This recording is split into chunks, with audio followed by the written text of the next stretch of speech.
ನಮಃ. ಓಂ ಐಂ ಹ್ರೀಂ ಶ್ರೀಂ ಲಲಿತಾಂಬಿಕಾಯೈ ನಮಃ. ಎಲ್ಲ ಧರ್ಮಬಂಧುಗಳಿಗೂ ಕೂಡ ಸದ್ಗುರು ದತ್ತಾತ್ರೇಯರ ವನದುರ್ಗಾ ಮಾತೆಯ ದಿವ್ಯ ಕೃಪಾಶೀರ್ವಾದವನ್ನು ಪ್ರಾರ್ಥನೆ ಮಾಡ್ತಾ ಈ ದಿನದ ದತ್ತಧಾರೆ ಕಾರ್ಯಕ್ರಮಕ್ಕೆ ಸ್ವಾಗತ ಮಾಡ್ತಾ ಇದ್ದೀನಿ. ಇವತ್ತು ಅಷ್ಟಮಿ, ಫಾಲ್ಗುಣ ಶುದ್ಧ ಅಷ್ಟಮಿ, ಮಂಗಳವಾರ.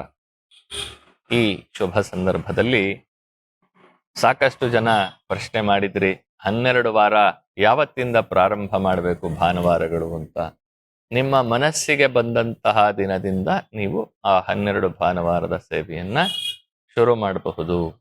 6 ರೂಪಾಯಿ ನಾಣ್ಯಗಳನ್ನು ಇಡೋದನ್ನು ಕೂಡ ನಿಮಗೆ ಯಾವಾಗ ನಿಮ್ಮ ಮನಸ್ಸಿಗೆ ಬರುತ್ತೋ ಅವಾಗ ಪ್ರಾರಂಭ ಮಾಡಬಹುದು. ಒಂದು ದಿನದಲ್ಲಿ ಒಂದೇ ಸಲ ಇಡಬೇಕಾ? ಆ ಥರ ಏನಿಲ್ಲ. ನಿಮ್ಮ ಮನಸ್ಸಿಗೆ ಆತಂಕ ಆದಾಗೆಲ್ಲ ದತ್ತನ ಸ್ಮರಣೆ ಮಾಡ್ಕೊಂಡು 6 ರೂಪಾಯಿ ಇಡಬಹುದು.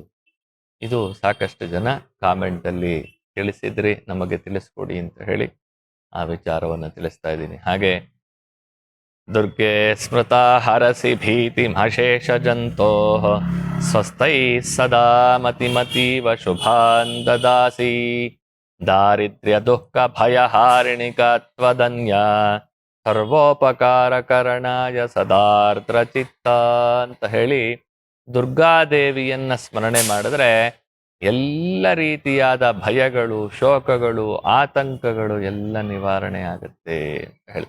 ಅದರಲ್ಲಿ ಬಹಳ ವಿಶೇಷವಾಗಿ ಅಷ್ಟಮಿಯ ದಿನಗಳಲ್ಲಿ, ಮಂಗಳವಾರಗಳಲ್ಲಿ ದುರ್ಗಾದೇವಿಯನ್ನು ಪೂಜೆ ಮಾಡೋದು ಬಹಳ ವಿಶೇಷ.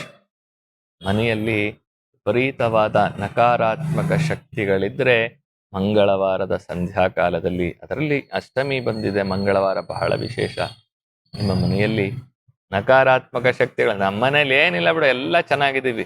ಇವಾಗ ಏನಾಗಿದೆ ಅಂತಂದ್ರೆ, ಯಾವುದೇ ದೇವಸ್ಥಾನಕ್ಕೆ ಹೋಗ್ಲಿ, ಅಥವಾ ಯಾವುದೇ ಡ್ರೆಸ್ ಹಾಕೊಳ್ಳಿ, ಅಥವಾ ಯಾವುದೇ ಒಡವೆ ಹಾಕೊಳ್ಳಿ, ಅಥವಾ ಕಾರ್ ತಗೊಳ್ಳಿ, ಏನೇ ಮಾಡ್ಲಿ, ಮನೆ ಗೃಹ ಪ್ರವೇಶ ಆಗ್ಬಿಟ್ರಂತೂ ಅದು ಬ್ರಹ್ಮಾಂಡವಾಗಿರುತ್ತೆ ಬಿಡಿ. ಸೋಷಿಯಲ್ ಮೀಡಿಯಾದಲ್ಲಿ ಅಪ್ಲೋಡ್ ಮಾಡ್ಬಿಡೋದು, ನಾನು ಇಂಥ ಒಡವೆ ತಗೊಂಡೆ, ನನ್ನ ಬರ್ತ್ಡೇಗಾಗಿ ನಾನು ಇಂಥ ಬಟ್ಟೆ ತಗೊಂಡೆ ಅನ್ನೋದು, ಅದನ್ನು ಹಾಕ್ಕೊಂಡು ಸೋಷಿಯಲ್ ಮೀಡಿಯಾದಲ್ಲಿ ಫೋಟೋ ಹಾಕ್ಬಿಡು. ಕಣ್ಣು ಕಲ್ಲನ್ನ ಕರಗಿಸುತ್ತೆ ಅಂತ ಹೇಳ್ತಾರೆ. ಕಣ್ ದೃಷ್ಟಿ ಕಲ್ಲನ್ನ ಕರಗಿಸುತ್ತೆ ಅಂತ ಹೇಳ್ತಾರೆ. ಹಾಗೆ ದೃಷ್ಟಿ ತೆಗಿಬೇಕಾದ್ರೆ ಹೇಳ್ತಾರೆ, ಆ ಕಣ್ಣು ಈ ಕಣ್ಣು ಅಂತ. ಆ ಕಣ್ಣಿನ ದೃಷ್ಟಿಯಲ್ಲಿ ಎಲ್ಲ ಕರಗೋಗ್ಬಿಡುತ್ತೆ. ಅದರಿಂದ ದೃಷ್ಟಿ ದೋಷ ಅನ್ನೋದು ಆಗೋದಕ್ಕೆ ಸಾಧ್ಯವಾದಷ್ಟು ನಿಮಗೇನು ಸೌಖ್ಯ ಬಂದಿದೆ ಅದು ಭಗವಂತನ ಪ್ರಸಾದ. ನೀವು ಮಾಡಿರುವಂತಹ ಪೂರ್ವಾರ್ಜಿತವಾದ ಸುಕೃತದಿಂದ ನಿಮಗೆ ಈ ಜನ್ಮದಲ್ಲಿ ಒಡವೆ ತಗೊಳ್ಳೋದು, ವಸ್ತ್ರ ತಗೊಳ್ಳೋದು, ಕಾರ್ ತಗೊಳ್ಳೋದು, ಬಂಗ್ಲೆ ತಗೊಳ್ಳೋದು ಎಲ್ಲ ಬರ್ತಾ ಇರುತ್ತೆ. ಅದನ್ನ ಸೋಷಿಯಲ್ ಮೀಡಿಯಾದಲ್ಲಿ ಸಣ್ಣ ಸಣ್ಣ ವಿಚಾರಗಳನ್ನು ಸೋಷಿಯಲ್ ಮೀಡಿಯಾದಲ್ಲಿ ಅಪ್ಲೋಡ್ ಮಾಡೋದನ್ನ ಫಸ್ಟ್ ಕಡಿಮೆ ಮಾಡ್ಕೊಳ್ಳಿ. ಯಾಕಂದ್ರೆ ಅದು ನಿಮ್ಮ ಶ್ರೇಯಸ್ಸಿಗಾಗಿ. ಎಲ್ಲರಿಗೂ ಪ್ರಚಾರ ಮಾಡ್ಕೋಬೇಕು, ನನ್ನ ಹತ್ರ ಇರೋ ಸಂಪತ್ತನ್ನ ಅಂತ ಎಲ್ಲೂ ಹೇಳಿಲ್ಲ. ಎಷ್ಟು ಗೌಪ್ಯವಾಗಿ ನೀವು ಲಕ್ಷ್ಮಿಯನ್ನ ಕಾಪಾಡಿಕೊಳ್ತೀರೋ ಅಷ್ಟಷ್ಟು ಲಕ್ಷ್ಮಿ ನಿಮ್ಮ ಬಳಿ ಬರ್ತಾ ಇರ್ತಾಳೆ. ಅಂತಹ ಒಂದು ವಿಚಾರದಲ್ಲಿ ಕಣ್ಣ ದೃಷ್ಟಿಯಾದಾಗ ನೀವು ಮಾಡಬೇಕಾಗಿರೋದು ಏನಪ್ಪಾ ಅಂತಂದ್ರೆ, ದುರ್ಗಾದೇವಿಗೆ ಒಂದು ನಿಂಬೆಹಣ್ಣಿನಿಂದ ಆ ನಿಂಬೆಹಣ್ಣನ್ನು ಕುಯ್ದು 2 ದೀಪವನ್ನು ಮಾಡಿ ತಾಯಿಗೆ ಬೆಳಗೋದ್ರಿಂದ, ಹಾಗೆ ಮನೆಯಲ್ಲಿ ಈ ಮಂಗಳವಾರದ ಸಂಧ್ಯಾಕಾಲದಲ್ಲಿ ರಾತ್ರಿಯ ಹೊತ್ತು ಸಾಕಷ್ಟು ಜನ ಏನ್ ಮಾಡ್ತೀರಿ, ನಿಂಬೆಹಣ್ಣು ಮೇಲೆ ಕರ್ಪೂರ ಹಚ್ಬಿಟ್ಟು ಇಳಿ ತೆಗಿತೀರಿ. ಅದು ಕೆಲವರು ಹೇಳ್ಕೊಟ್ಟಿರ್ತಾರೆ, ಆದರೆ ಅವೆಲ್ಲ ಮಾಡೋ ಅವಶ್ಯಕತೆ ಇಲ್ಲ. ನಿಂಬೆಹಣ್ಣನ್ನ ಹಾಗೆ ಹಿಡ್ಕೊಂಡು, ಕೈಯಲ್ಲಿ ಹಿಡ್ಕೊಂಡು ಓಂ ದುಂ ದುರ್ಗಾ ಜೈ ನಮಃ, ಓಂ ದುಂ ದುರ್ಗಾ ಜೈ ನಮಃ ಅನ್ನೋ ಮಂತ್ರನೇ ಬಹಳ ಪವರ್ಫುಲ್, ಶಕ್ತಿಯುತವಾಗಿರ್ತಕ್ಕಂತಹ ಮಂತ್ರ.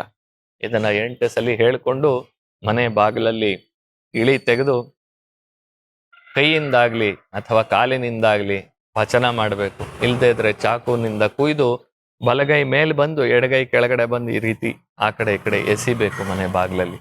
ಈ ರೀತಿ ಮಾಡಿದಾಗ ಮನೆಗೆ ಅಂಟಿರತಕ್ಕಂತಹ, ನಮ್ಮ ದೇಹಕ್ಕೆ ಅಂಟಿರತಕ್ಕಂತಹ ದೃಷ್ಟಿ ದೋಷಗಳ ನಿವಾರಣೆ ಆಗುತ್ತೆ. ಆ ಮನೆಯಲ್ಲಿ ಶಾಂತಿ, ನೆಮ್ಮದಿ ನೆಲೆಸ್ತಾ ಹೋಗುತ್ತೆ. ಹಾಗೆ ಬಹಳ ವಿಶೇಷವಾಗಿ ಎಲ್ಲರ ಮನೆಯಲ್ಲೂ ಕೂಡ ಕುಲದೇವತೆ ಅಂತ ಇರ್ತಾಳೆ. ನಾನು ಸಾಕಷ್ಟು ಸಲ ಈ ವಿಚಾರಗಳನ್ನು ಹೇಳ್ತಾ ಇರ್ತೀನಿ. ಯಾರು ಬಂದರೂ ಕೂಡ ನಾನು ಮೊದಲು ಕೇಳದೆ ನಿಮ್ಮ ಕುಲದೇವತೆ ಯಾರು ಅಂತ. ನಮಗೆ ಕುಲದೇವತೆ ಅಂತ ಯಾರೂ ಇಲ್ಲ, ಲಕ್ಷ್ಮೀ ನರಸಿಂಹ, ಲಕ್ಷ್ಮೀನೇ ಇರಬೇಕು ಅಂತ. ಹಾಗಲ್ಲ. ಒಂದು ಶಕ್ತಿ ದೇವತೆ, ನಮ್ಮ ಪೂರ್ವಜರಾಗಿರ್ತಕ್ಕಂತಹ ಋಷಿ ಮುನಿಗಳು ತಪಸ್ಸನ್ನ ಆಚರಣೆ ಮಾಡಬೇಕಾದ್ರೆ ಅವರ ತಪಸ್ಸಿಗೆ ಭಂಗ ಬರಬಾರದು ಅಂತ ಹೇಳಿ ಒಂದು ದೇವಿಯನ್ನ ಆವಾಹನೆಯನ್ನ ಮಾಡಿ, ಶಕ್ತಿ ದೇವತೆಯನ್ನ ಆವಾಹನೆಯನ್ನ ಮಾಡಿ, ಪೂಜೆಯನ್ನ ಮಾಡಿ ಅವರು ತಪಸ್ಸಿಗೆ ಕೂತ್ಕೊಳ್ತಾ ಇದ್ರು. ಅಂತಹ ಋಷಿ ವಂಶಜರು ನಾವೆಲ್ಲ. ನಾನ್ ಲಿಂಗಾಯತ, ನಾನಿದು ನಾನದು ಅನ್ನೋದಲ್ಲ. ಪ್ರತಿಯೊಬ್ಬರೂ ಕೂಡ ಮಾನವರೇ. ನಾವೆಲ್ಲರೂ ಕೂಡ ಅದು ಯಾವ ಜಾತಿ ಧರ್ಮ ಯಾವುದಿದ್ರೂ ಕೂಡ ನಾವೆಲ್ಲರೂ ಋಷಿ ಮುನಿಗಳ ಒಂದು ವಂಶಜರೇ ಆಗಿರ್ತೀವಿ. ನಮ್ಮ ಸನಾತನ ಧರ್ಮದ ಒಂದು ಶ್ರೇಷ್ಠತೆ ಅದಾಗಿರುತ್ತೆ. ಅದರಿಂದ ನಮ್ಮ ಮನೆಯಲ್ಲಿ ಹೇಗೆ ಹೆಣ್ಣು ಮಗಳಿರ್ತಾಳೋ ಹಾಗೆ ಒಂದು ಕುಲ ದೇವತೆ ಅಂತ ಹೇಳಿರ್ತಾಳೆ ದುರ್ಗಾ ಶಕ್ತಿ. ಆ ಶಕ್ತಿ ದೇವತೆಯಾಗಿರ್ತಕ್ಕಂಥವಳು. ಅವಳನ್ನ ಸಾವಿರಾರು ಹೆಸರಲ್ಲಿ ಕರೀತಾರೆ. ಯಲ್ಲಮ್ಮ ಅನ್ಬೋದು, ಚೌಡಮ್ಮ ಅನ್ಬೋದು, ಬನಶಂಕರಿ ಅನ್ಬೋದು, ವನದುರ್ಗೆ ಅನ್ಬೋದು, ಮಾರಮ್ಮ ಅನ್ಬೋದು, ಏನು ಬೇಕಾದ್ರೂ ಹೆಸರಿನಿಂದ ಅವಳನ್ನ ಕರಿಬಹುದು. ಅಂತಹ ಒಂದು ಶಕ್ತಿ ದೇವತೆ ಪ್ರತಿಯೊಬ್ಬರ ವಂಶದಲ್ಲೂ ಕೂಡ ಇರ್ತಾಳೆ. ಸಾಕಷ್ಟು ಜನಕ್ಕೆ ಇದರ ಅರಿವೇ ಇರೋದಿಲ್ಲ. ಆ ಅರಿವನ್ನ ಮೂಡಿಸೋದೇ ಬಹಳ ಮುಖ್ಯವಾದ ಕೆಲಸ ನಮ್ಮ ದತ್ತ ಸನ್ನಿಧಿಯಲ್ಲಿ. ಅಂತಹ ದೇವಿಯ ಆರಾಧನೆ ನಿಂತಾಗ ಮನೆಯಲ್ಲಿ ಹಠ, ಕೋಪ, ಆವೇಶ, ಹೆಣ್ಣು ಮಕ್ಕಳ ಕಣ್ಣೀರು ತಾನಾಗಿ ತಾಂಡವಾಡ್ತಾ ಇರುತ್ತೆ. ಜೊತೆಗೆ ಹೆಣ್ಣು ಮಕ್ಕಳಿಗೆ ಅನಾರೋಗ್ಯದ ಸಮಸ್ಯೆ ಪದೇ ಪದೇ ಕಾಡ್ತಾ ಇರುತ್ತೆ. ಅಂಥವರು ಮಂಗಳವಾರಗಳಲ್ಲಿ ಮನೆಯಲ್ಲಿ ಅನ್ನ, ಮೊಸರು ಮತ್ತು ಬೆಲ್ಲವನ್ನ ಮನೆ ದೇವರಿಗೆ ನೈವೇದ್ಯವನ್ನ ಮಾಡಿ ಪ್ರಾರ್ಥನೆಯನ್ನ ಮಾಡಿಕೊಂಡು ಅದನ್ನ ಸ್ವೀಕಾರ ಮಾಡೋದಕ್ಕೆ ಶುರು ಮಾಡಿ. ಇನ್ನು ನಮ್ಮ ದತ್ತ ಸನ್ನಿಧಿಯಲ್ಲಿ ವನದುರ್ಗಾ ಮಾತೆ, ಅತಿ ಪ್ರಸನ್ನವಾಗಿರತಕ್ಕಂತಹ ವನದುರ್ಗಾ ಮಾತೆ ಇದ್ದಾಳೆ. ಆ ತಾಯಿಗೆ 18 ಮಂಗಳವಾರದ ಮೊಸರನ್ನ ಸೇವೆ ಅಂತ ಬಹಳ ವಿಶೇಷ. ಇಲ್ಲಿ ಪ್ರತಿ ಮಂಗಳವಾರವೂ ಕೂಡ ಮೊಸರನ್ನ ನೈವೇದ್ಯ ಪ್ರತಿನಿತ್ಯ ಮಾಡ್ತೀವಿ. ಅದರಲ್ಲಿ ಬಹಳ ಮುಖ್ಯವಾಗಿ ಮಂಗಳವಾರದ ಮೊಸರನ್ನ ಸೇವೆ ಬಹಳ ವಿಶೇಷವಾಗಿರ್ತಕ್ಕಂಥದ್ದು. ಇಂತಹ ಒಂದು ದೃಷ್ಟಿ ದೋಷಗಳಾಗ್ಲಿ, ಅನಾರೋಗ್ಯದ ಸಮಸ್ಯೆಗಳಾಗ್ಲಿ, ಅಥವಾ ಮನೆಯಲ್ಲಿ ಸ್ತ್ರೀ ಸಂಬಂಧವಾದ ಬಾಧೆಗಳಾಗಿ ವಿಪರೀತ ತೊಂದರೆಗಳನ್ನು ಅನುಭವಿಸ್ತಾ ಇರೋರಿಗೆ ಇದು ಒಳ್ಳೆಯ ಸುಲಭವಾದ ಪರಿಹಾರ. ಮೊಸರನ್ನ ನೈವೇದ್ಯ ಸೇವೆ ನೀವು ಮನೆಯಲ್ಲೂ ಮಾಡಿ ದತ್ತನ ಸನ್ನಿಧಿಯಲ್ಲಿ ವನದುರ್ಗಾ ಮಾತೆಗೆ ಈ ಸೇವೆಯನ್ನ ಮಾಡೋದ್ರಿಂದ ಎಲ್ಲ ರೀತಿಯಾದ ಸಂಕಷ್ಟಗಳಿಂದ ನಿವಾರಣೆ ಮಾಡಿಕೊಂಡು ಮನೆಯಲ್ಲಿ ಸುಖ, ಶಾಂತಿ, ನೆಮ್ಮದಿ ನೆಲೆಸೋ ಹಾಗೆ ಮಾಡ್ಕೋಬಹುದು ಅಂತ ಹೇಳಿ ತಿಳಿಸ್ತಾ ಇವತ್ತಿನ ಕಾರ್ಯಕ್ರಮಕ್ಕೆ ಮಂಗಳ ಹಾಡ್ತಾ ಇದ್ದೀನಿ. ಓಂ ಶಾಂತಿ ಶಾಂತಿ ಶಾಂತಿ.